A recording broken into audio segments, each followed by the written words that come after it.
Hello, everyone, and welcome to today's webinar. We are live on May 31st at 2 p.m. EST. Today's webinar is Recession Proof Your Small Business, presented by Russ Siegel. My name is Alyssa Atkins, and I am the Training and Development Coordinator for the Native Learning Center, and today I will be your webinar facilitator. Just a quick disclaimer before we get started. This webinar provides a summary of fundamental concepts, requirements, and/or procedures within the allotted 90 minutes. The material discussed does not illustrate all possible scenarios that could be applicable. If you look at the top of your screen, you will see an icon of either a person with their hand raised or just a hand. With that icon, you can either raise hand, agree, disagree, or step away.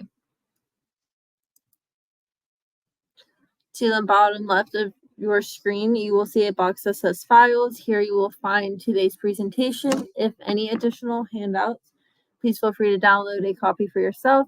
Simply click the item you would like to download, then click the arrow pointing downwards to download and save onto your devices. Once the item is downloaded, it should appear in your device's download section. The second box that states web links is where you will find our survey. This box is here for you to fill out and submit your survey response, as well as any suggestions that you may have about the presentation or perhaps future presentations that you would like the NLC to produce. Lastly, to the right of the screen, we have a chat box available. This is how you will communicate to the instructor and NLC staff. If you have any questions during the presentation, please feel free to interact by using the chat box. Simply type your message and hit enter, or click that up arrow icon button to submit.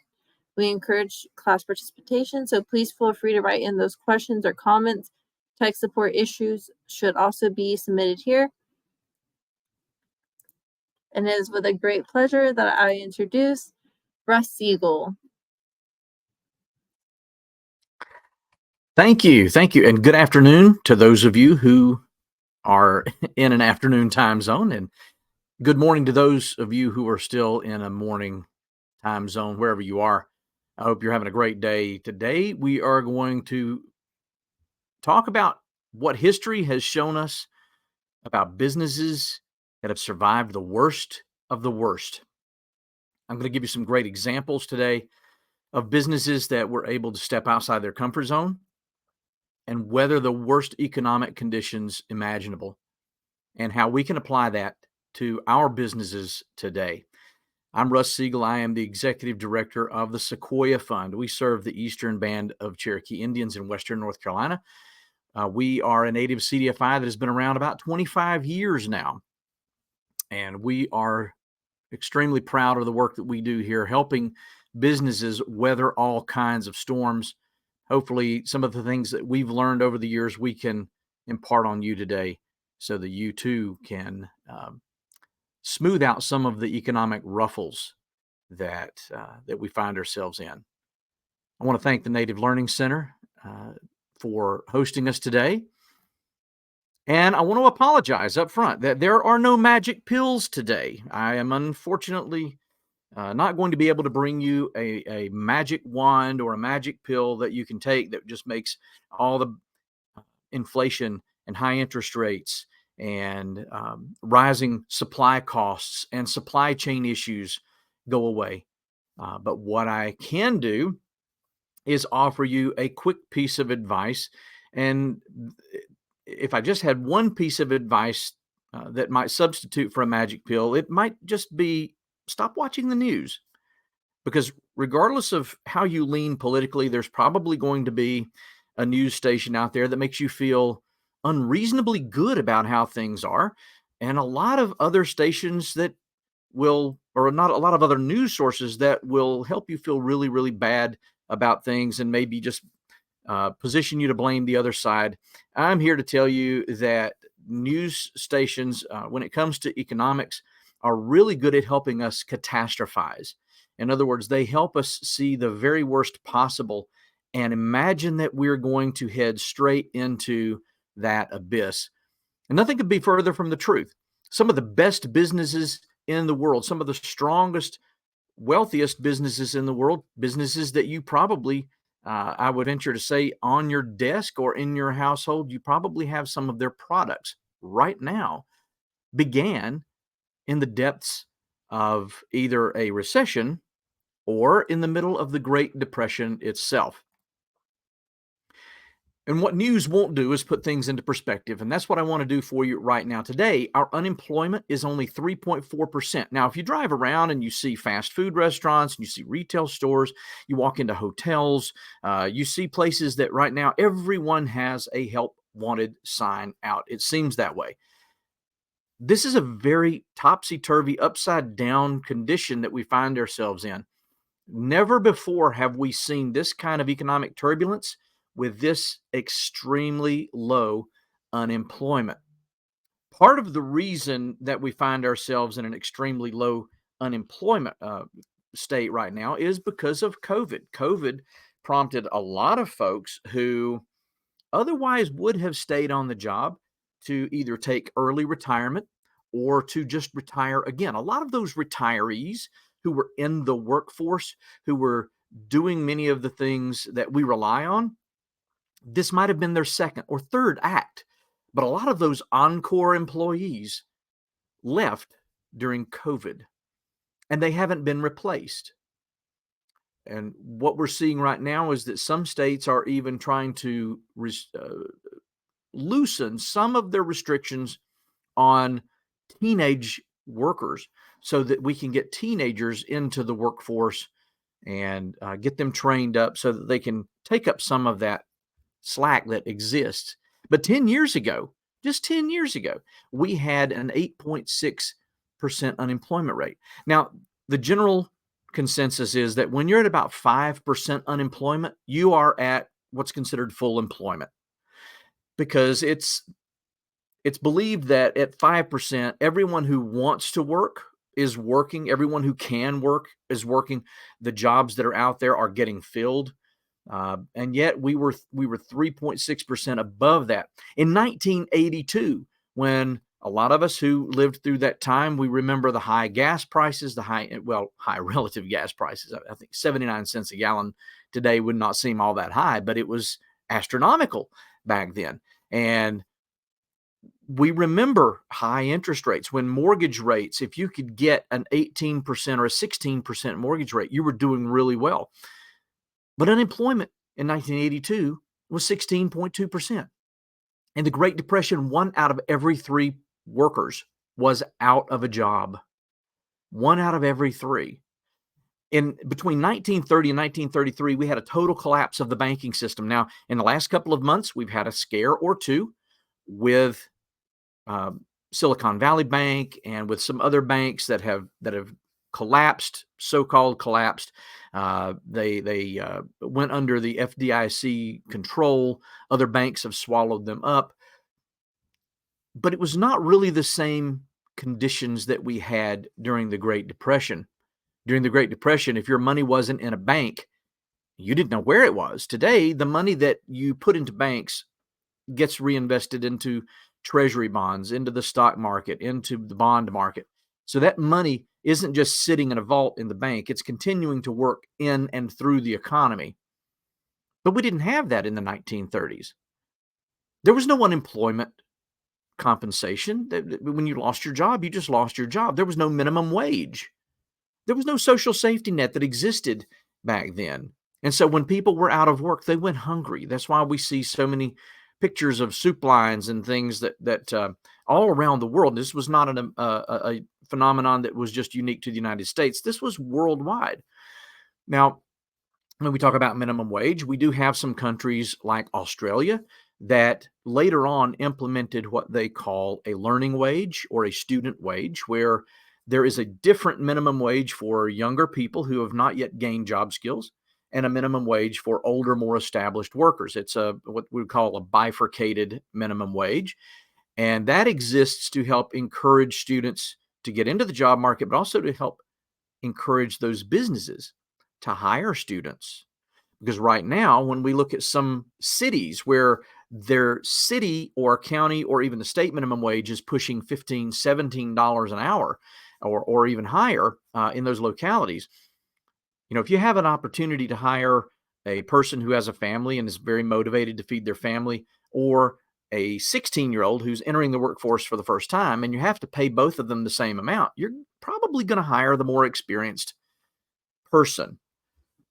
And so while statistically we're not seeing a huge drop in youth employment, youth participation in the labor force, we see businesses out there struggling to find reliable employees, people who will actually show up, people who will do the work, people who are quick to train, quick studies, so to speak, people who can learn very fast on the job. Let's talk about the companies that we saw through the Great Depression that made it. And I'm gonna start with a big story here, something that we all understand, and that's cereal. If you've priced cereal lately, you know that pound for pound, cereal is probably one of the most expensive things in the grocery store today. But at the beginning of the Great Depression, Kellogg was not even a blip on the radar. CW Post, yes, the Raisin brand folks, was the largest cereal manufacturer in the world. And as the Great Depression, well, let me back up and just say that Post actually taught Kellogg how to make cereal. Kellogg was in a sanitarium, convalescing from a bout of, I guess what they would call back then, melancholy. And he learned how to make cornflakes. And so at the beginning of the Great Depression, he had this one plant in Battle Creek, Michigan. CW Post didn't even consider them competition. But as the Great Depression swelled, CW Post did what a lot of companies today do. He hunkered down. Post started to pull back on their advertising spending. They started to pull back on their visibility. They stopped spending money. And Kellogg did exactly the opposite. They started spending more money on advertising. They also engaged in what was a campaign of local benevolence. That one plant in Battle Creek, Michigan, was running 3 8-hour shifts a day making cornflakes. And as the Great Depression went on, they started to realize how many unemployed people were in Battle Creek. And Kellogg said, why don't we cut everybody's hours to 6 hours? We're going to run 4 6-hour shifts instead of 3 8-hour shifts. But we're going to pay for an 8-hour shift. What that did was that gave people more time off with their families, but it also opened up an entirely new shift to bring in employees who had otherwise been out of work in Battle Creek.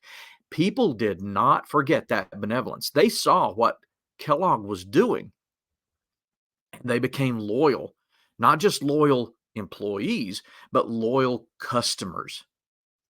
And because of the visibility, because Kellogg was also expanding the size of their plant, he put $1 million into a plant expansion, which was just huge in those days. People started to see that. They saw the ads. They heard about Kellogg's benevolence. They saw the activity at the plant. All the while, investors in Post started to scratch their heads and say, what happened to this company? Where are they? We can't find them anymore. Investors moved their dollars from Post to Kellogg. Kellogg, during the Great Depression, became the dominant cereal manufacturer in the world and has never held a second place since. They've always been in first place since that because they took bold action. They took action that everyone else said you shouldn't do. They spent money. They became more visible when everybody else was hiding behind a rock. Kellogg stepped out and said, here we are. Procter & Gamble did the same thing. And I would venture to say that you probably have anywhere from 8 to 12 products in your house right now that are either made by Procter & Gamble or one of their subsidiaries. And that's an average. Many people have many more. Some people have less. But again, 8 to 12 products in your home that are P&G products. Again, Contrary to conventional wisdom, when the economy slows down, you pull back on your advertising, you stop advertising because that's easy. You know that money is going out there. There's an old saying that 50% of all advertising dollars are wasted. We just don't know which 50%. But while everybody else was pulling back on their advertising, Procter & Gamble doubled their advertising. In fact, they doubled their advertising budget every year between 1929 and 1936. Doubled it. Here's an interesting little piece of trivia. If you ever find yourself on Jeopardy or in the middle of a trivia game, a lot of people have this belief that the Great Depression was all woe is me, Dust Bowl, impoverished nation. And it was not true. It was for a lot of people. In fact, it was for my family in those days. However, on the whole, people still took drives. They went on picnics. They went to motion picture shows or moving pictures, as they called them then. They bought radios and appliances for their homes. In fact, the number one growth industry throughout the Great Depression was radio. Radio ads, radio programming, and when people had some money, if they were able to save up some money, they bought a radio because a radio was their connection to the outside world. It was their connection to entertainment. It was a babysitter for their kids. It did a lot of things that television does for us today as families. So when people had a little bit of money, the first thing they did was to buy a radio. And Procter & Gamble saw this. In fact, they created the first soap opera. In those days, advertisements were little more than a 15-minute to 20-minute infomercial. How boring.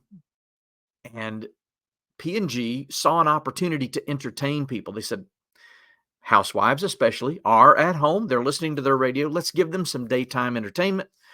So they came up with these serialized shows that told a story, and people could jump in anytime and quickly catch up on where the story was and be entertained. That's when they started the concept of the 30-second to the 1 minute to the 3-minute commercials. These little ads in the soap operas were actually sponsored by Procter & Gamble soap products, Borax, Tide, some other products that were popular during those days. And so yeah, that's how soap operas came to be, was because they needed a way to advertise to the people they were entertaining. And so they had the whole spectrum of entertainment and sales going on there.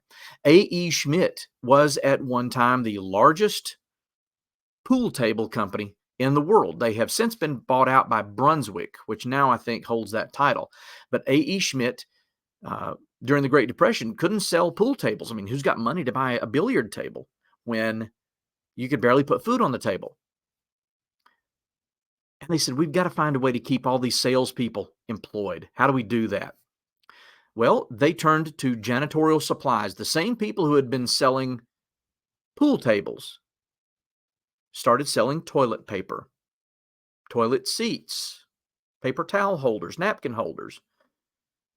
They turned to janitorial sales because they looked at their sales force and said, we have a group of people here who can sell anything. Let's give them something to sell. Let's keep them employed until things turn around. They also saw something that no one else did. They were very entrepreneurial because in those days, the federal government started the programs of the WPA, or the Work Projects Administration, and the CCC camps, which was the Conservation Corps, Civilian Conservation Corps camps, where they would send groups of young men into remote areas to build roads, to build schools, post offices, bridges, dams. They went and if you go through a town, or if you've got maybe one of the old post offices that's built of stone, or you see an old school, that maybe is now a community building or something like that. If it was made of stone, it was probably a WPA building. They had a style back then. They would send these young men to remote locations, and they would work all day. But then they would fight all night. They would drink and fight because those were the only two forms of entertainment they had. And this was a problem for the federal government because if you were drunk and beaten up, you couldn't work the next day. And it was difficult to keep people in the workforce. A.E. Schmidt went to the Roosevelt administration and said, look, we can help. We're going to increase productivity. We're going to keep these people happier because if they're not drinking and fighting, they'll be able to work more, they'll get more done, and they'll earn the money that the federal government is paying them. They said, we want to go into every camp. We want to go into every location where you have put these people. We're going to put a pool table. And FDR bought it. Literally, put a pool table in every location. The fighting stopped, and people were more productive. After the Great Depression subsided and people were able to go out and find families, homes, jobs, move into the suburbs, move into neighborhoods, move into places where that were not just a concentration of young men, they remembered how much fun those Schmidt pool tables were, and they started buying pool tables. So during the Depression, when they had a little bit of money, people would buy radios. But after the Great Depression, you would often find homes, very small, modest homes, putting in a pool table, or as the Beverly Hillbillies would call it, a fancy eating table. But this is how people spent their money. They were loyal to A.E. Schmidt because they remembered the good times.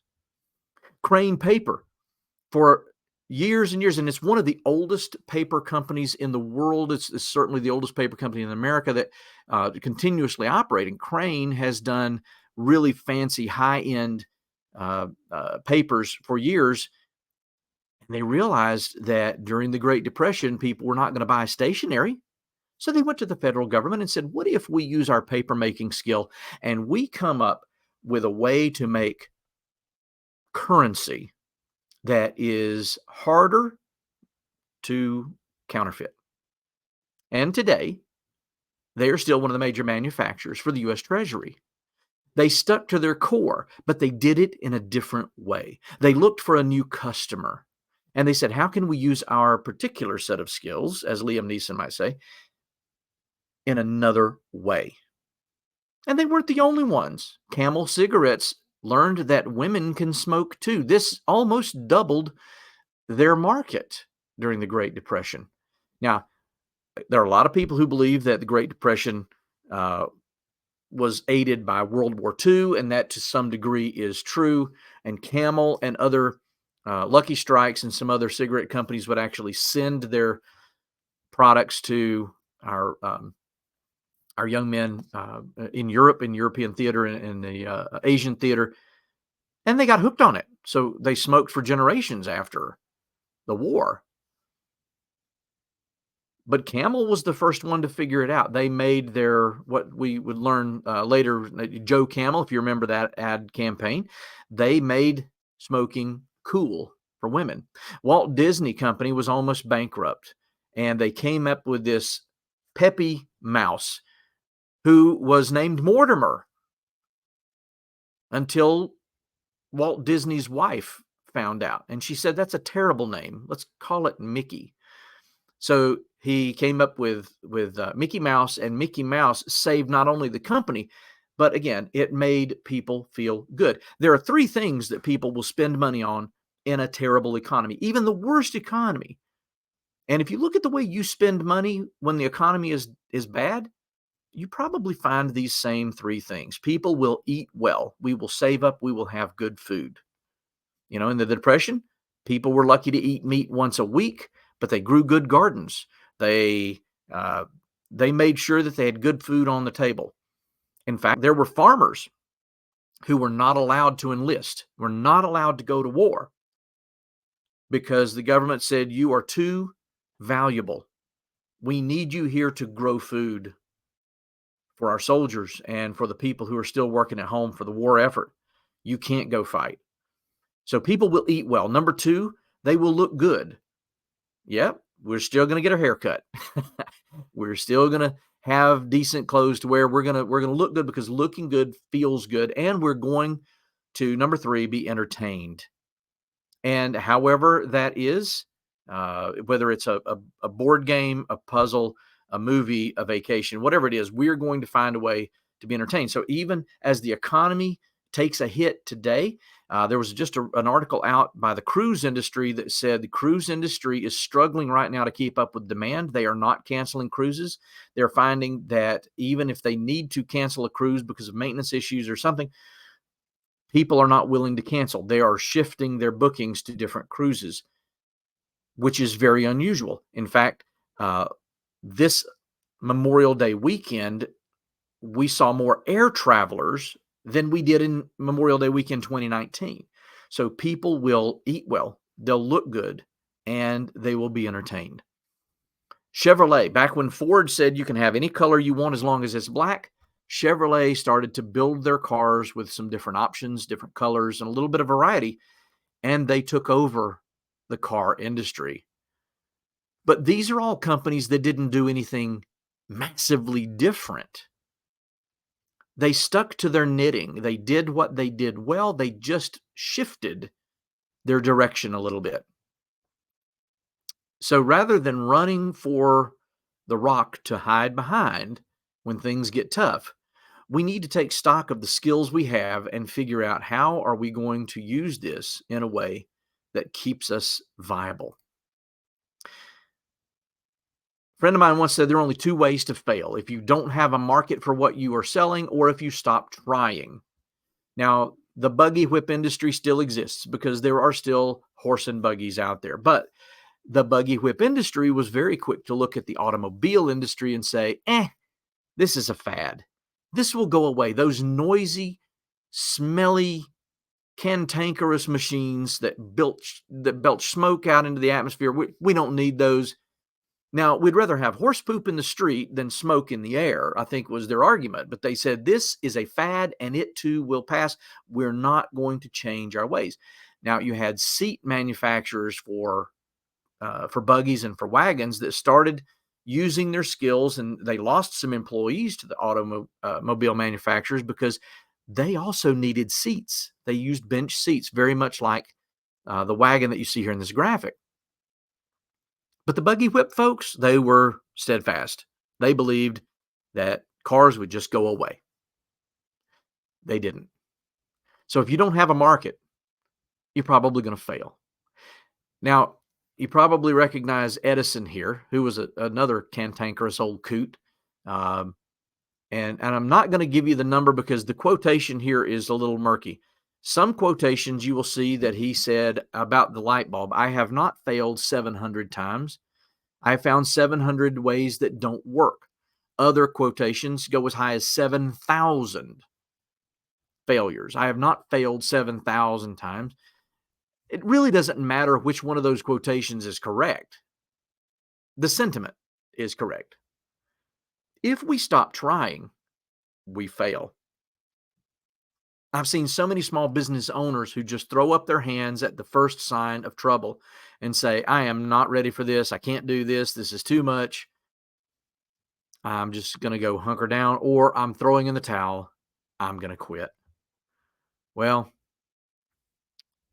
if your business is going to survive, you've got to have a market, and you've got to have what's called the gotta wanna. You got to have that gotta wanna. I've got to want it. I got to keep trying. There are 5 big mistakes that businesses make, organizations of all types make, when things turn sour. Number 1 is the blame game. Who do I find to blame?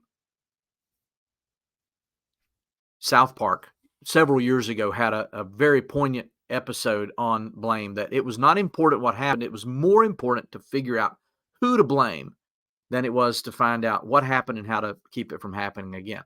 And that's what we do.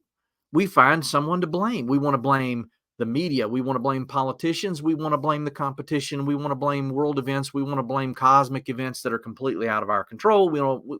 It's easier to blame than to fix it. But the blame game is a time waster. So is unfounded panic. Again, the news media is really good at getting us worked up and helping us catastrophize. We're going to take what might be a remote possibility, and in our minds, it swirls around until it becomes a definite thing that is certainly going to happen and it's going to ruin our business. We're never going to make it out of this. And that doesn't help. We've got to be able to put our healthy fear back into our business. I'm going to talk about that in a little bit. There's a healthy fear that all startups have that we need to regain. No matter how long we've been in business, let's move away from unfounded panic to healthy fear. And I'll show you how to harness that. Another mistake is a defensive posture. CW Post took a defensive posture. Kellogg went on offense. How did that turn out? Well, Post has been the number 2 cereal maker since the 1930s. But just like we don't need to be panicked unnecessarily, we don't need to fall prey to blind optimism. Oh, everything's rosy, everything's going to get better, everything's going to turn around. We just got to hang in there. Well, at some point, blind optimism may mean that we're burning cash that we don't have. Blind optimism can take our eyes off what we need to be doing to make things better. If you ever read Jim Collins' book, Good to Great, it's a little bit dated, but there are some very good principles in there. One is the hedgehog principle, which is just the principle of doing what you do. Don't trying to be anything other than what you are. Don't try to do anything other than what you do. Do it really, really well. But there's another principle in there that says you have to fully embrace the reality of the situation while hanging on to a shred of optimism. And that's much healthier than blind optimism. But the thing that I see happen to most businesses when things take a turn is that they lose sight of the fundamentals. You know, when it comes down to it, good football is just blocking and tackling.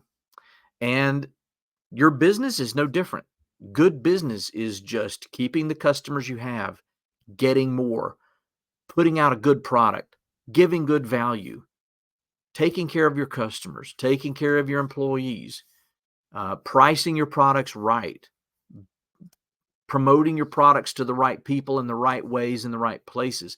And yet, we all go looking for that magic pill in the middle of the catastrophe. And we lose sight of the very basic fundamentals of running our business, managing cash, reaching out to customers, being proactive, all those things that in good times we do without even thinking about it. So here's the difference between an offensive and a defensive posture. Defensive posture is hunker down and hide, just like Post did. Offensive is to go on a PR blitz and create marketing gravity. Marketing gravity is when you become so noticed, when you become so prominent, when you become so good at what you do that you don't have to go out and say, will you buy this? Please buy this. Marketing gravity starts to pull buyers to you. It starts to pull interest toward you so that now you're saying, I'll have to put you on the waiting list. We can't get to you right now. When you're offensive, you start to work to create that gravity that creates a gravitational field around you, and people want to do business with you. Defensive businesses stop advertising. Offensive businesses increase their advertising. Again, just like Kellogg did. Defensive posture. Boy, back in the early 1990s, AT&T cut themselves right off at the knees when they went through a massive firing spree. They laid off over 93,000 employees in one fell swoop.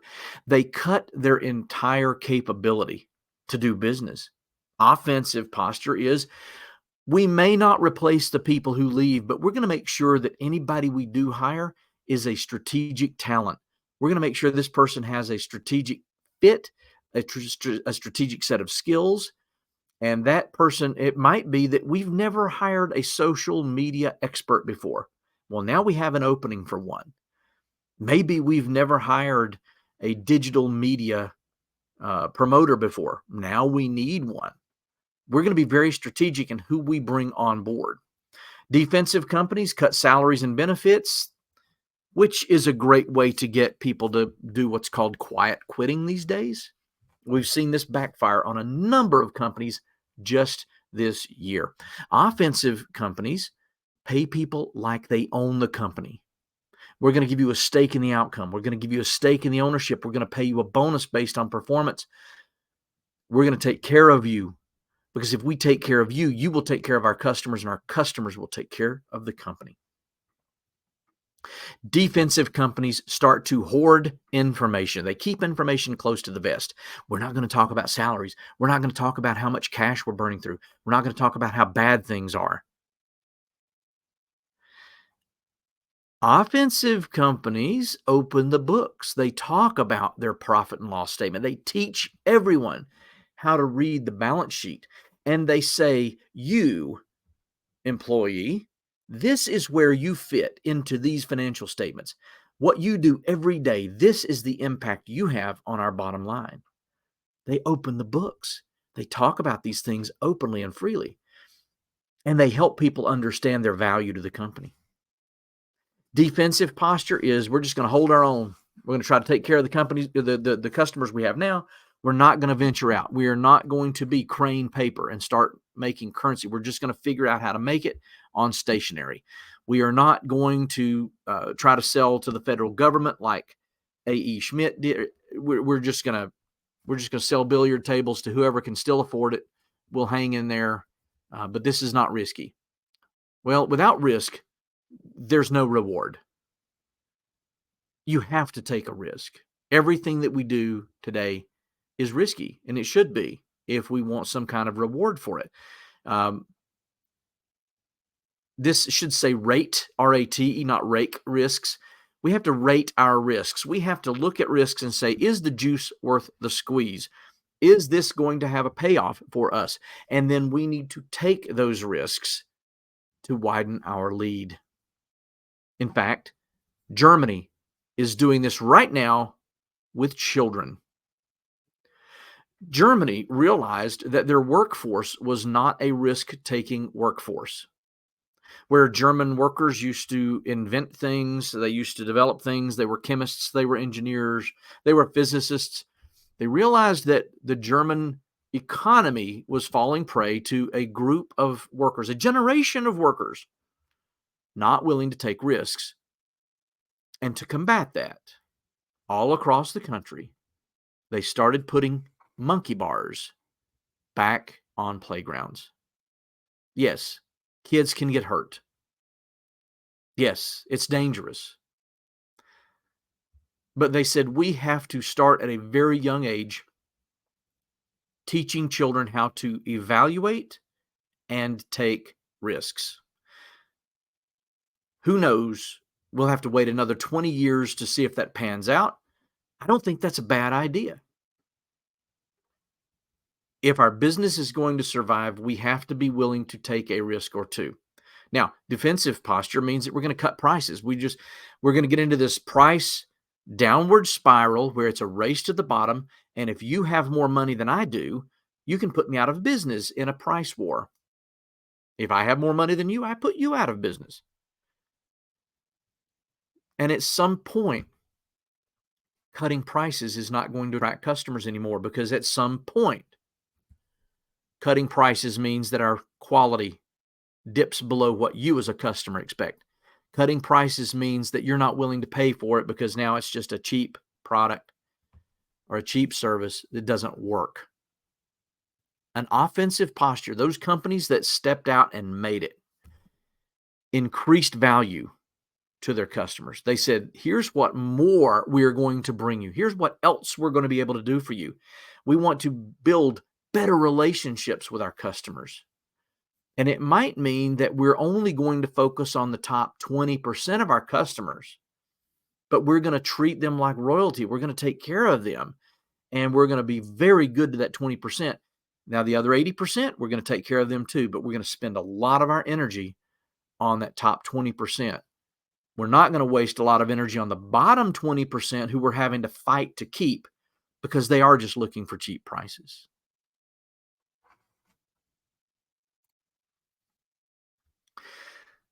Having done this at Sequoia Fund a few years ago with ours was not an event of economic catastrophe. Ours was a situation where we had embezzlement. We had someone on the inside who was defrauding the company, and it was a near-death experience for Sequoia Fund. But having been through several recessions, having seen this work in other businesses, having put this concept to work in my own businesses, we realized how important it was to enact this framework with Sequoia Fund in our worst moments, and it worked.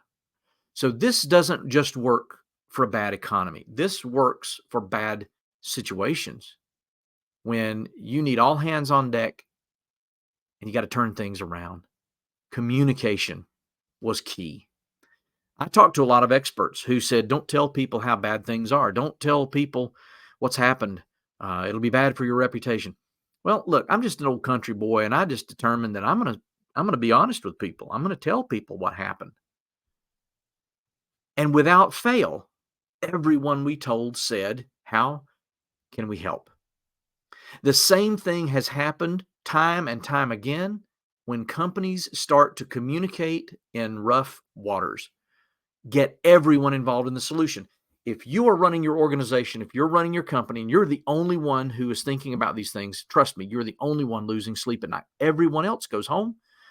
They do their thing. They watch their TV. They play with their kids. They sleep like a baby while you're developing an ulcer and you're a heart attack waiting to happen. Get everyone else involved in the solution. When you open up and you tell people the truth, people can help. It's pretty easy to stop one person. It's hard to stop 10, and it's much harder to stop 100. So get everybody in on the solution. Stay in touch with your banker, your suppliers, your investors, your funders, your landlord, anyone who could be affected if you can't make payments anymore. It's time to talk. It's time to talk to your spouse, your significant other, your employees. It's time to let them in on what's going on. How much is the interest rate issue affecting your business? Is it affecting your ability to borrow? How much is it affecting your customers? Is it affecting their ability to pay you? Is the looming commercial real estate collapse, which I keep seeing that, I don't like the word collapse, but it could get bad. Is this going to affect your ability to expand or even to stay in the space where you are? Start talking to these people. We also have to reframe how we see customers. When people get defensive and they start looking at dollar signs, they're like one of these people in the plexiglass box with the fan in it. You've seen the game shows where people are in the box and they just have to grab as many dollars as they can grab. There's no rhyme or reason to it. There's no grand plan or scheme. It's just grab, grab, grab. Well, a lot of people in rough economic times start to treat their customers this way. We're just going to grab for every dollar we can. But your customers are not just a sale. They represent an opportunity for you to improve. They represent an opportunity for you to build a relationship. Find your best 5 customers and have breakfast with them. And I say breakfast because breakfast is the cheapest meal of the day. That could be a donut and coffee. Or in my case, several donuts and coffee. I didn't get this body overnight. This took years of neglect. But when you have a meal with somebody and you ask them hard questions, are we doing everything you need us to do? Is there something else we could be doing for you? What about us? What about our company? What about our organization chaps your hide? What about us irritates you? What are we doing that everybody else is doing that you wish we didn't do? What is everybody else doing that you wish we would start doing?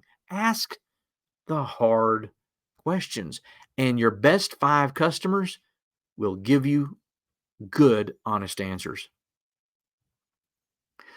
Dig for their top 2 to 3 sources of pain or irritation. What is it out there that they just don't like about you, about your industry, about the situation, about the world right now? Is there something you can help with? What are their top 2 or 3 desires? Is there some way that you can jump in and make things better? This is relationship building. It's not selling. And you may not sell them anything. But if you make a friend, they are not going to forget that. They're going to refer other business to you, and they're going to come back time and time again. They're going to remember who their friends are. Sometimes we try to sell the solution before we sell the problem. And that's a problem. If I think that I know what's hurting you and I can fix it by selling you something, I may be selling you something that makes things worse. If as a doctor, I see that you have a headache and I give you a drug that is contraindicated with some other medication that you have, I could put you in the hospital. I don't want to do that. So let's look at this as a first do no harm situation. We have to sell the problem. Henry Ford once said that if he had waited to ask customers what they wanted, they would have said faster horses. Well, he was there to sell them cars. Steve Jobs said something very, very similar. He said, we can't wait for people to tell us what they want in an iPhone because they don't know they need an iPhone yet. We didn't know we needed one until we had one. I remember when we thought phones were just going to get smaller and smaller and smaller, the little handheld devices. All of a sudden, now they're doing much more than just a phone. Customers don't really know what they need. What we have to do is find that pain point, and we have to sell the problem. By the way, we're all in the same business, whether we're nonprofit, for-profit, service business, product-based business, mix, it doesn't matter. We all sell the same 2 things. Number 1, we sell a solution to a problem. And number 2, we sell a good feeling. If you can do both of those at the same time, that's a home run. But most people do not know what they need. They know what their symptoms are. They are looking for someone who can alleviate their symptoms. And your competitors, there are a lot of businesses out there, a lot of organizations that will do exactly what they want them to do. They'll cure the symptom. You have to help them identify the problem and say, we are uniquely qualified to not only alleviate the symptoms, but to fix the problem altogether. You need to be diagnostic rather than prescriptive. When people come to you and they say, I need you to mow my lawn, okay, well, grass that's out of control is a symptom of a larger problem. Maybe you don't just need me to mow your lawn today. Maybe we need to set up a solution where I'm in here every week for a while or every 10 days for a while. And I'm going to recondition your lawn and I'm going to make sure that it's in good shape so that it doesn't grow out of control like this. I'm going to take care of you because maybe you're not physically able to take care of your lawn these days. Maybe you have some plants in your yard that need to go away. But just mowing the lawn, everybody can do that. Anyone can do that. Because they're prescriptive. You need your lawn mowed? I'll mow your lawn. That's a prescription. A good doctor will find the source of the disease and be diagnostic first. So be diagnostic with your customers. Ask a lot of questions. Build that relationship. By telling them in a way that you know exactly what the problem is and nobody else has been willing to do that, that will win you business because everybody else just wants to mow grass. We have to look for ways to free up cash or accelerate cash. Sometimes it's worth it to offer a little discount to speed up payment. So are we heavy in inventory? Are we sitting on a lot of things that need to be insured, dusted, cleaned, warehoused, walked around that represents cash? Could we cut the price on that? Could we liquidate that a little bit, lower the inventory? bring in some additional cash. Could we offer something like a 210 net 30 or 210 net 20 solution for our receivables, where if you pay us within 10 days, we're going to give you 2% off your bill. And if you pay us within 20 days or within 30 days, whatever, you pay the full amount. Are we out there asking people, why are you late? Are you asking for your money, or are you just carrying receivables that are aging because you're afraid to ask for your money? Inventories and receivables can kill a business if we're too heavy on one and too light on the other. So we've got to balance that out. That is something that just falls into that fundamentals category. Let's talk about that startup fear that I mentioned earlier. In every small business, there's a fear of, am I going to be able to make it today? Am I going to be able to stay in business today? What can kill us today? Is there a way that I can do this better today? I worked with a brewery. It was a woman-owned brewery.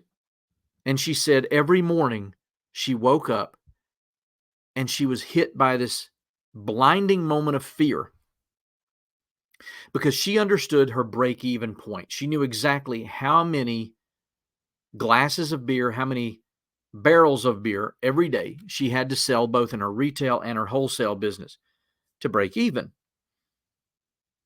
And after that fear hit her, she would take a shower, brush her teeth, and figure out, okay, that's doable.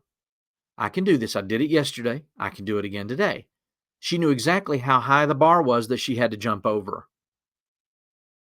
And because she knew exactly where it was and she knew she was capable of it, that fear, rather than being just a blinding fear, was a momentary wake-up call.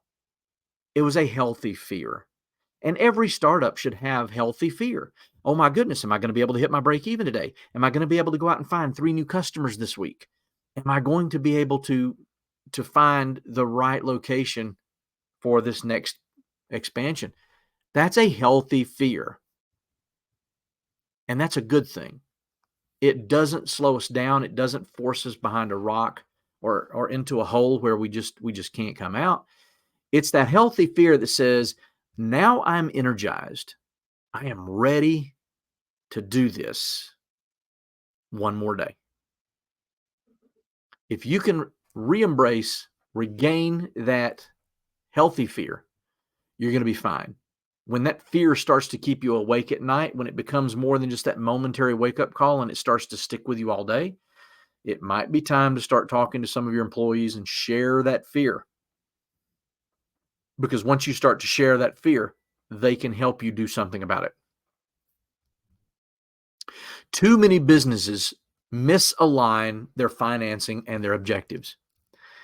I'm a big proponent of short-term financing for short-term objectives and long-term financing for long-term assets. If you have a building, you don't want to be financing that with a credit card or a line of credit. If, by the same token, if you have inventory that you know you're going to sell in the next 30 days, you don't want to put that on a 5-year note. You're going to be paying for that in month 58 when it was gone in month 2. So work with your lender to align your financing with the level of assets that you have. Short-term assets like inventory, short-term projects like a relocation, short-term anything gets short-term money. Long-term assets like land, building, furniture, fixtures, equipment, those get longer-term financing. But if you're misaligned, it could spell trouble for your business. It may be time now to start putting a little bit of money in the mattress. We feared cash for a long time because it was not working for us when it was sitting in the bank. Cash that was invested was working. Cash that was sitting in the bank was losing money to inflation. Today, we're starting to see the rising interest rates are starting to give us a little bit more interest income. Doesn't necessarily mean that's where we want to put our money in a passbook savings and just leave it there. But cash is going to help you smooth out some of the ride when it comes to your higher interest rates. And higher interest rates are going to affect all of us. There is some indication this week that in the next couple of weeks, the Federal Reserve might indicate that they're going to stop raising interest rates. It doesn't mean that they're going to start lowering them, but there's a good indication that in the next week or two, they're going to come out and say, okay, we've hiked interest rates as far as we're going to go. The next move might be to bring these down a little bit. But socking away some cash reserves is going to help you get some things done. If you're a Dave Ramsey fan, you know that in your personal financial life, he's a huge fan of paying cash for everything. Cash is not necessarily king, but it's turned into a prince today. It's a prince. And if you can use cash to help you not have to finance things, that sort of puts you ahead of the game. So keep that in mind. And I mentioned this before, to keep the customers you have and get more. One of my old college professors back in the 80s used this line. He was at the time had been the CEO of the Jolly Rancher Candy Corporation. And he used to say, business is simple. Keep the customers you have and get more. And I learned later that he was mostly right. Mostly right. But we spend a lot of our time trying to keep underperforming customers. We spend a lot of our time trying to keep a pain in the neck, a customer who mistreats us, mistreats our people, mistreats our generosity by never paying. They just take a lot of our time and energy. They suck all the energy out of our business.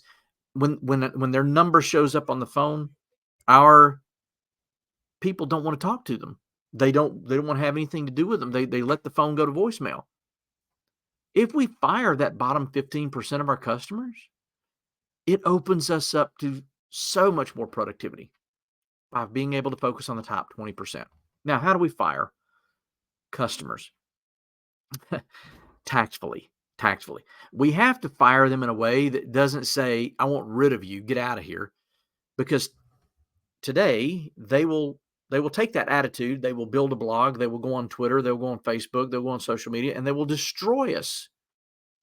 They will give us the equivalent of a no-star review, right? This is instead of 5 stars, they're going to give us no stars, and they're going to tell everybody how nasty we were. But what if we told those same customers, it's pretty clear that we're not able to fully meet your needs these days. We do have a list of some competitors who we think would be ideal fit for you. And we would like to match you up with them. Now, are you doing your competitors dirty with that? No. Think about it this way. When you started your business, chances are there were things you did that you gritted your teeth and you kind of just said, okay, I'm going to do this. I got to pay the bills. I don't like it, but I'm going to do it. I'm going to take care of this customer. I'm going to have to eat this cost. It's going to take me a little bit longer, but yeah, I need the money. I'll do it. You did that, right? All of us did. All of us have done that. All of us have said, we're going to eat this cost. We're going to do this. I'm going to deliver this after hours myself just because they need it today. And okay, I'll bend over backward for this customer. But if we're still bending over backward for that customer in 5 years, we're getting nothing out of it. There's going to be another business out there that is hungry to build their business. And they're going to take care of that customer. You know what? It might even be a better fit. They might get along better. There might have been some bone of contention there between you and that customer that never got vocalized. It was never said. And here they are draining your business, sapping the energy out of your people. For what? Let them go. Just say, I have someone else who I think would make a better fit for you. Oh, and go ahead and call the competitor. I've got a customer who we just can't service anymore, but I think you would do a great job, and this could be a good long-term customer for you. Obviously, if they don't like you and they've stuck with you, they're going to stick with them.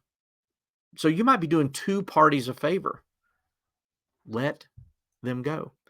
And this is going to sound preachy, but here I am with a sweet tea in one hand and a bottle of water in the other hand, and I'm forcing myself to drink the water. Don't ignore your physical health.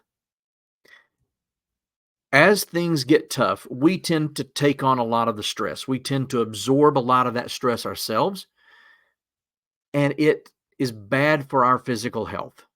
It causes us to get run down. It makes us more susceptible to other diseases, other conditions. And if you try to be all things to everybody all the time, pretty quickly you'll be nothing to nobody, and you'll be in the bed, maybe even in a hospital. I used to think that it was really silly.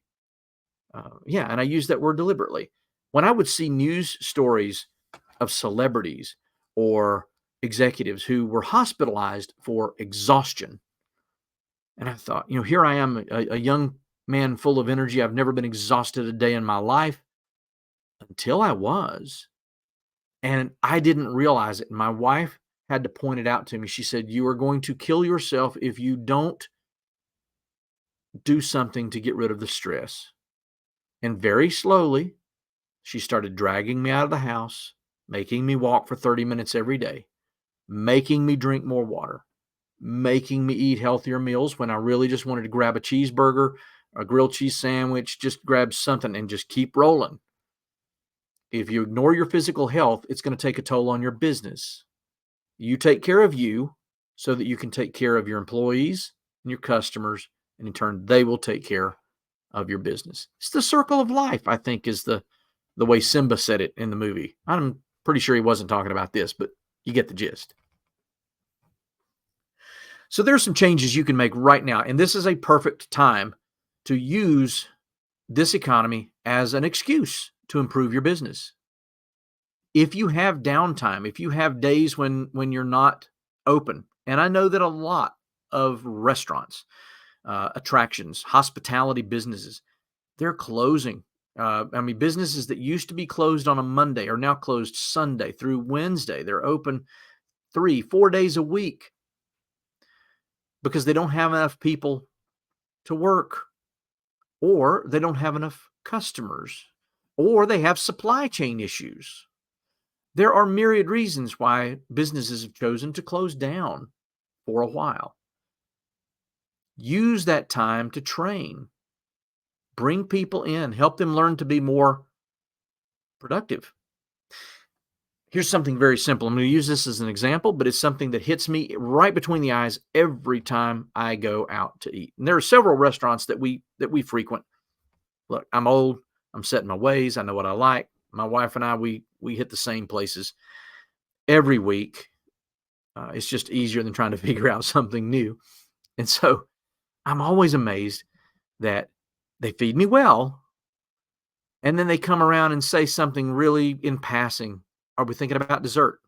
Well, yeah, look at me. I'm always thinking about dessert. I'm always thinking about dessert. But when I say I can't, they throw a check down on the table and that's it. Wow, what a missed opportunity. What if we were starting to train people to, if somebody's asked for a to-go box, chances are they're either deliberately saving room for dessert, or they're not going to have room for dessert. They're going to take that to-go box home with them. Hey, can I get you the dessert menu? Because we can pack something up for you to go if you're not able to eat it here. They're delicious. Have one to go. I can't tell you how many times I would say, yes, bring me the dessert menu. All I need is the permission from wait staff to say, yes, I'm going to order dessert. Don't throw that ticket down on the table yet. What can you pack up for me? What kind of cobbler, what kind of pie, what kind of cake, what do you have that you can send home with me? That's a missed opportunity. But if we took one day to train people in different ways of taking care of customers and making money, that would be time well spent. Process improvements. How many times do we make customers do things that confuse them, that irritate them, when we could just handle it for them, or that we could automate for them? I really did not think I was going to like paying at the table, but we were at I think it was a Longhorn Steakhouse not too long ago, somewhere in Iowa.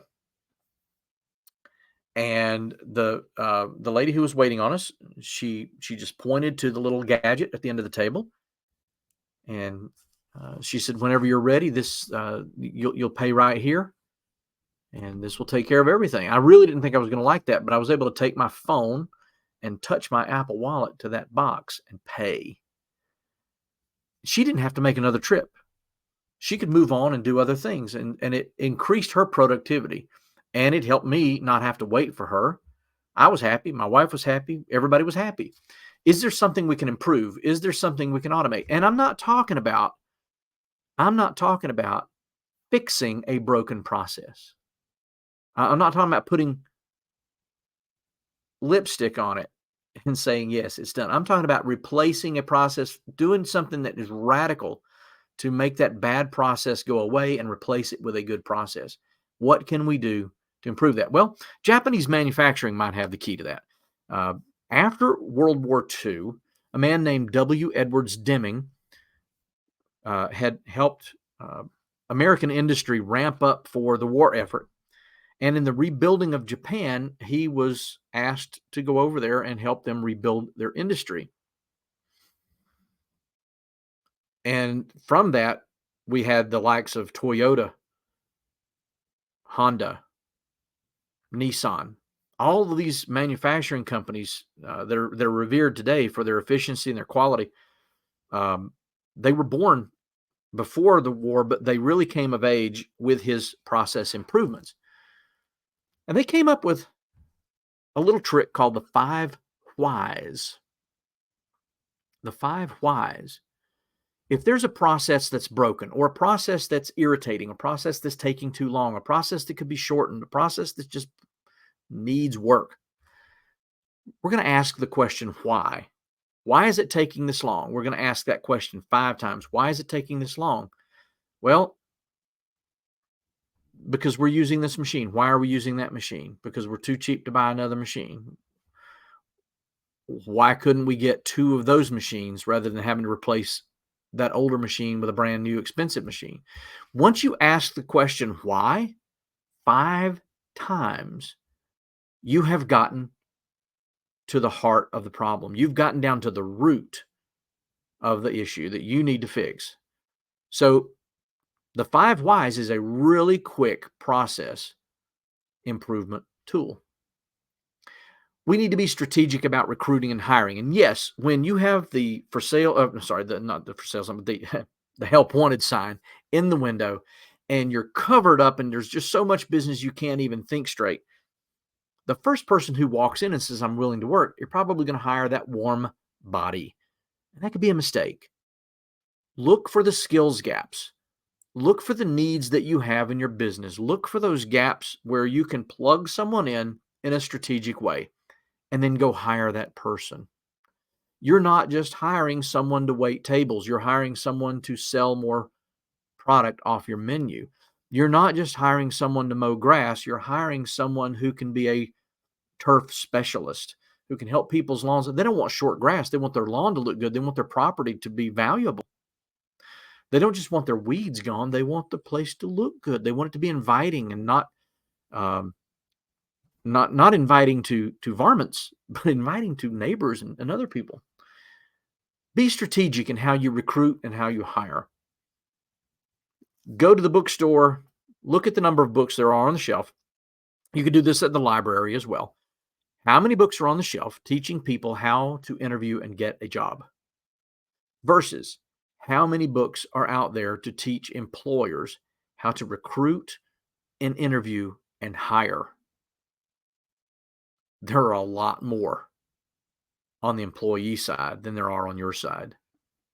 But if you need to watch YouTube videos, if you need to take a course, if you need to get some training, if you need to hire a consultant, whatever it is, get good at hiring, get good at recruiting and hiring the right people. It's money well spent, it's time well spent, and it will lower your stress level for years to come. Can you re-engineer for fewer employees? Now, I'm not saying mass layoffs. I'm not saying downsize or reduction in force or RIF. I'm not saying that. But I'm saying if someone decides to retire, can you automate part of that job? Can you re-engineer the way other people are doing their jobs to cover for that position? Can you fill that role in other ways? And we have to be careful here, because just like we've seen on the employee side, a lot of people are what's called quiet quitting, which means they're sitting in their office, they're doing nothing, they're playing Wordle or whatever, and they're not working, but they're collecting a paycheck. There are also companies on the other end of that spectrum who are quiet hiring. Quiet hiring means I'm just going to pile more and more and more on your plate because I can't afford to hire someone else. People recognize that. They feel that every time you throw something new on their plate. And they say, wait a minute, we used to have someone who did these 7 things, and now I'm doing 5 of these, and this other person over here is doing 2 of these. What just happened here? They know when you're quiet hiring, and it can make them quiet quit or just quit. Actually, the term now is rage quit, where they're going to pull the emergency chute on the airplane and jump off and throw you the middle finger as they slide down the slide. There's a whole range now, but we have to take care of people. We have to stop giving lip service to employees are our greatest asset. They really are. But we can re-engineer things around what we have. We can reorganize, and we can automate where we can. On the marketing front, we have to start honing the message. We have to get super clear on what it is that we sell. And I'm not talking about the product. I'm not talking about the technical specs. We need to get very clear on the problem we're solving and the good feeling we create. We have to be extremely clear on that, because if everybody else is talking about, look at us, look at us, look at us, buy us, buy us, buy us, and we're saying, I'm looking at you and I understand your problem, I understand your pain, we're here to fix that. Who's going to get the attention? This is why drug reps sell to doctors, and they don't give you samples as you walk into the doctor's office. Your doctor is there to fix the pain. They're there to sell drugs. They're there to sell medications, the stuff you see on television. We have to be extremely clear in what we're selling, and we have to have brand consistency. This means get rid of those janky business cards that we created a couple of weeks ago just because we didn't have enough money to go down to the print shop. This means fix the colors on the sign that make it easier for us to put on a logo, embroider on a hat, put on a patch on someone's shirt, put on the sign on the side of the car. Very popular logos. And you go out there and just look at the logos of the brands you use. They are simple. They're simple color schemes. They're simple patterns. They're simple designs. If you have something that's too complicated, chances are you're just not going to use it. People need to know that your Nike swoosh is the Nike swoosh that they see everywhere. And whenever they see that Nike swoosh, they know it's Nike. But along with our marketing message, we also have to add in professionalism and service orientation.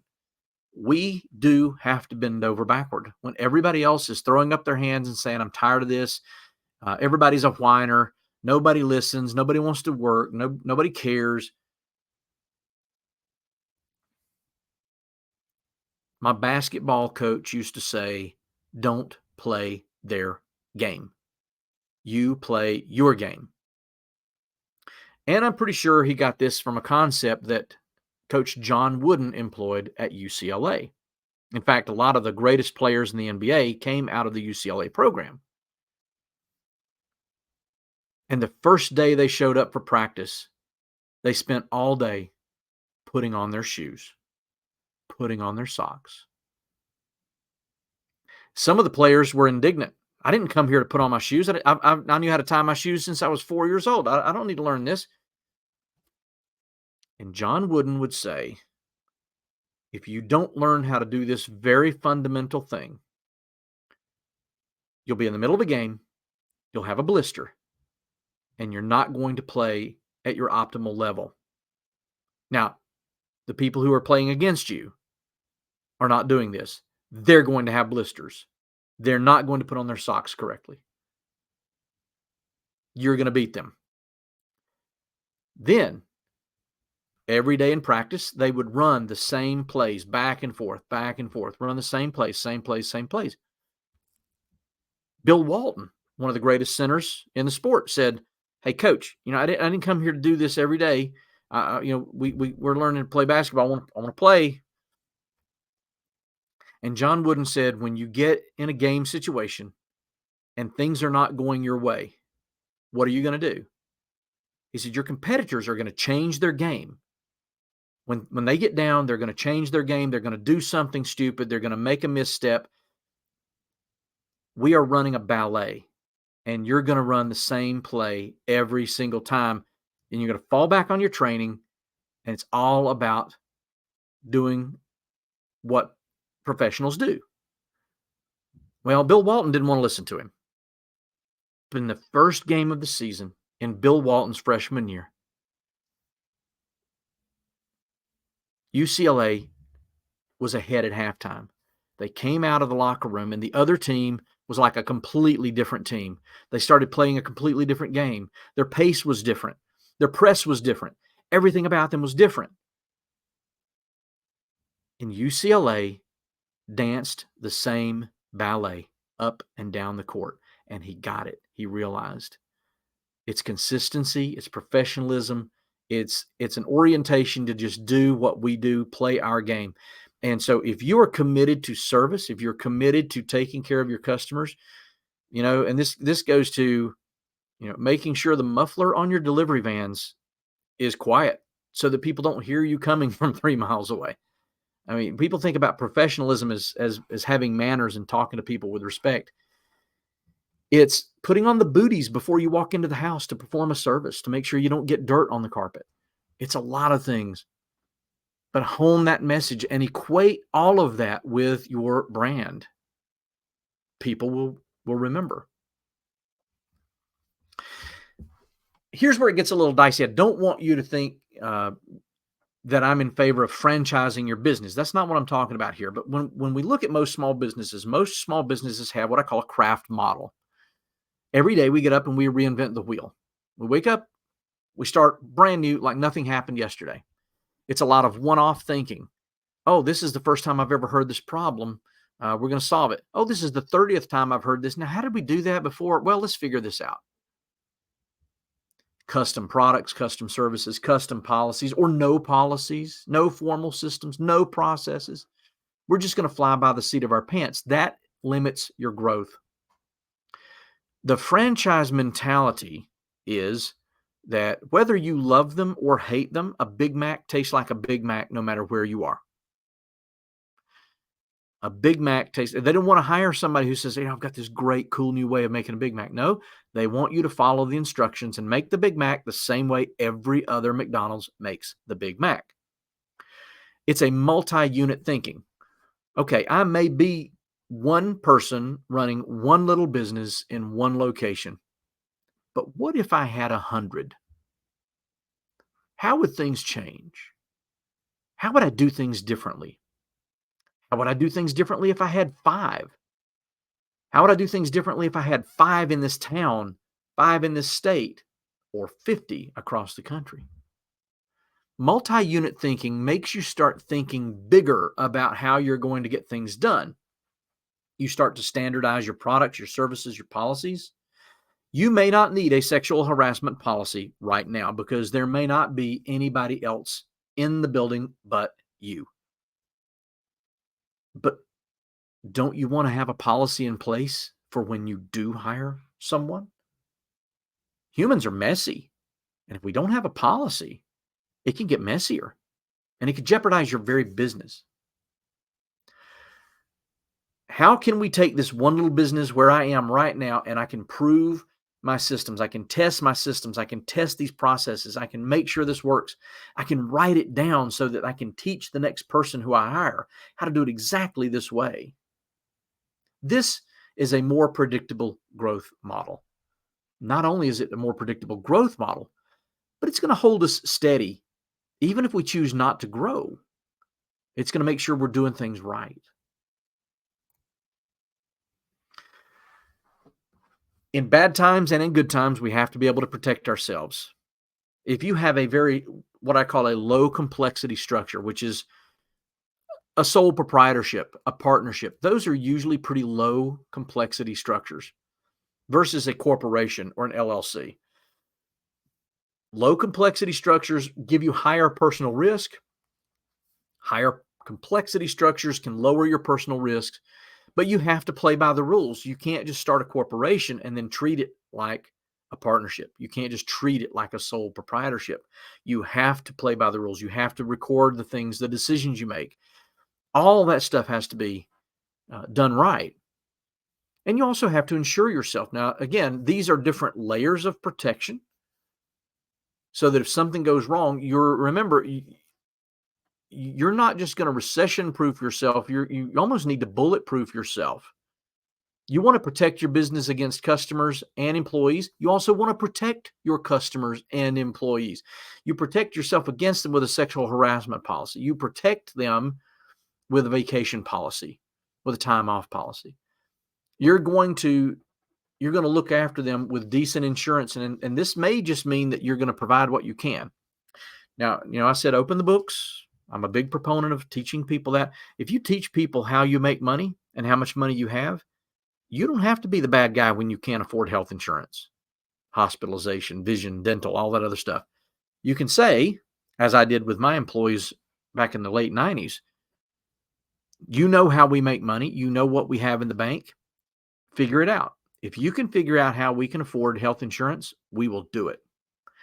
In a couple of weeks, they came back and they said, we can't do it right now, but we've got our eye on it. We know what we're looking for, and we know what kind of targets we want to hit. And I didn't have to lose sleep over how I was going to provide adequate insurance for my employees. Now, you also want to protect your furniture, fixtures, and equipment, your FFE, and your inventory, which means you need hazard insurance, fire insurance. Maybe you even need flood insurance. Maybe you live in an area that is prone to hurricanes, tornadoes, earthquakes. And I'm a big advocate of sitting down with your insurance provider once a year, at a minimum, once a year, just to make sure everything's where it should be to protect yourself and your business. You also need an emergency succession plan. Remember, I was a little preachy before. I said you got to take care of yourself. But if you don't and you end up in the hospital, what happens to the business? There was a time when everything in my business was in my head, and I realized that if I was ever going to take a vacation with my family, back when my girls were very young, we decided to go to Disney World. And if I was going to get to go with them, I had to teach everybody else in the business what was swimming around in my head. That was not an emergency succession plan, but they could have held their own if I had been on an extended absence.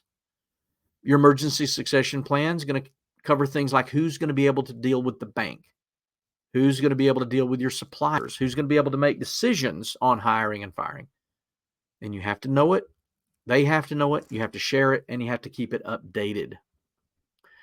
As far as your family goes, you need to sit down with an attorney. This is money well spent, time well spent. Again, make sure you have a will. Make sure you have a partnership agreement if you have a partnership. Make sure you have bylaws if you have a corporation, a management agreement if you have an LLC. Make sure that you have laid down the rules of the road and that you keep those updated. Discuss these. Have meetings about these. I worked with a restaurant that regularly, about once every 6 months, would sit down and go over not only their business plan, but they would go over their bylaws for the corporation. They went over their emergency succession plan.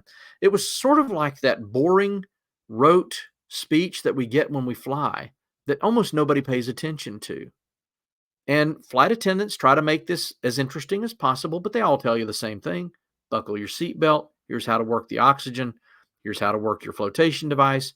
Here's where the exits are. You look around and see the people who don't pay any attention to that. Those are going to be the people you have to step on or step over to get out of the plane. We need to be able to have those conversations, those presentations with our employees to make sure they know what happens if the plane goes down. Metaphorically speaking, of course. There's an old saying that the worst time to look for a lawyer is when you need one. Well, I think that can be expanded to any professional. The worst time to look for a professional is when you need one. If you think that your tax situation is going to be complex, start looking for a tax professional or a CPA who understands your industry, someone who can help you out. If you think you're going to be growing, look around for a human resources professional.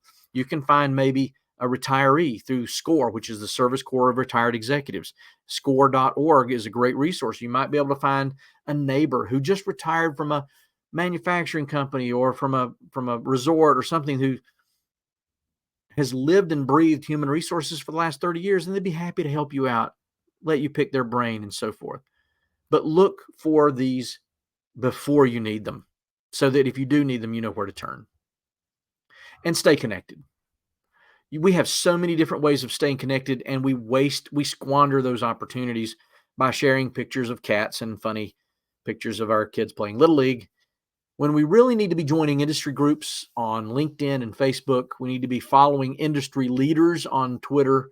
We need to be finding out who those standard bearers are in our industries. If you run a laundromat, who are the laundromat owners who have it figured out?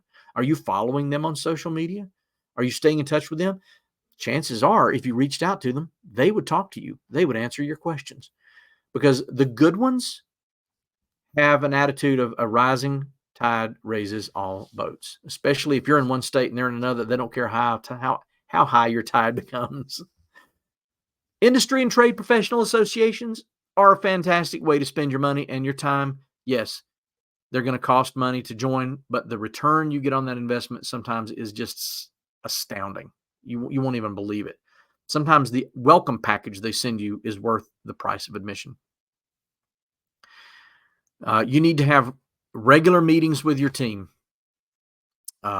We have not done this in a while, and I am guilty, but we for a long time we've had weekly meetings with everybody, and we got to get back to that now that the end of the school year is over and people's school trips and everything else is over.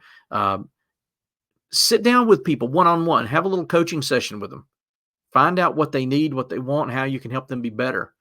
And again, communicate regularly with your suppliers, your bankers, your landlord, anyone else who's going to be affected, whether you make a lot of money or whether you stop making money altogether.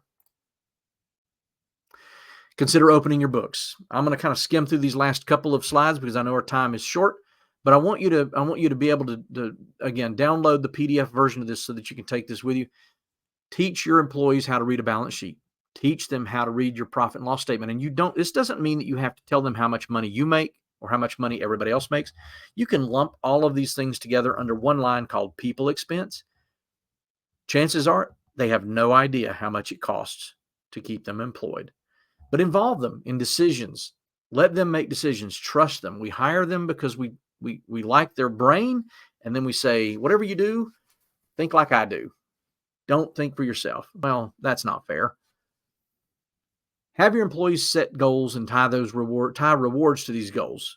It could be an extra day off. It could be an afternoon off. Look, never underestimate what adults will do for a gold star. We are all kindergartners at heart, and it doesn't have to be platinum coated perks. Consider what it's going to cost you when you lose someone, how much it's going to cost to replace that person. The heady days of 2019 are over. I hate to keep saying that, and it seems like so far away, but there are people who still believe that we're going to, at some point, the switch is going to flip and we're going to go right back to 2019, and it's just not the case. One of my credos that I live by is that happy people don't leave happy places. If you take care of your employees, take care of your customers, make people happy, they're not going to leave you. You might even be a higher priced option, and they're not going to leave you. Know what the prevailing wage is for your competitive skills so that you're not just competing with other entry-level employees, but you're competing with other people using the same skill sets you're looking for. Let's think about this as a great recalibration, not a great resignation, not a great reset. Let's understand that there's going to have to be comfort in the chaos. Don't let small problems become big problems. They'll just fester and they'll get worse. Let's attack them quickly and deal with them. Let's think about how to go out and get some new customers rather than just cutting costs. And let's stop defending the way we used to do things. It's not going to work anymore. And then that old W. Edwards Deming thing of experiment, evaluate, implement, and repeat. Time and time again, we can figure out better ways to do things, new ways to do things. And that's all I've got for you. I want you to go out and use some of this information to better your business, recession-proof your business. You're going to be ready for the next big thing that comes along. It might be COVID-related. It might be flu-related. It might be a road closure in your local area. You never know what's going to come around, but be prepared. Thank you so much for joining me today. Thank you to the Native Learning Center for hosting us again. And I hope you all have a wonderful day. I hope to see some of you back tomorrow as we talk about using video in your small business or nonprofit organization. Thanks again. Thank you very much, Russ. You did an amazing job. It was a wonderful presentation. I greatly appreciated. And for everyone who attended, if you greatly appreciate it as well, please let us know how he did in the survey. I just launched it, and if the survey did not launch, by all means, please click the link. Every little bit of information helps. Our next webinar is going to be June 1st. It's going to be video outreach for small businesses and nonprofit organizations presented by Russ Siegel, Executive Director of the Sequoia Fund Incorporated. It will be at 2 p.m. Eastern, 1 p.m. Central, 12 p.m. Mountain, and 11 a.m. Pacific. As always, registration is free, so please do not forget to register for his next webinar.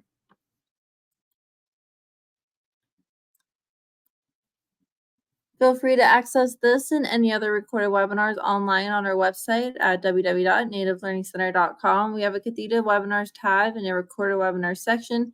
You can click on any one of the webinars that we have done for the past 18 months. Feel free to view them and share them with your friends and colleagues. Check out our upcoming events as well on our social media sites such as Facebook, Instagram, Twitter, and LinkedIn. We even have a podcast titled Hope a Thing, a Native American podcast. You can find that on Simplecast, Google Podcasts, Spotify, and Apple Podcasts. Once again, I just want to thank everybody for joining us for today's webinar. Greatly appreciate it, and I hope everybody has a wonderful day. Thank you again.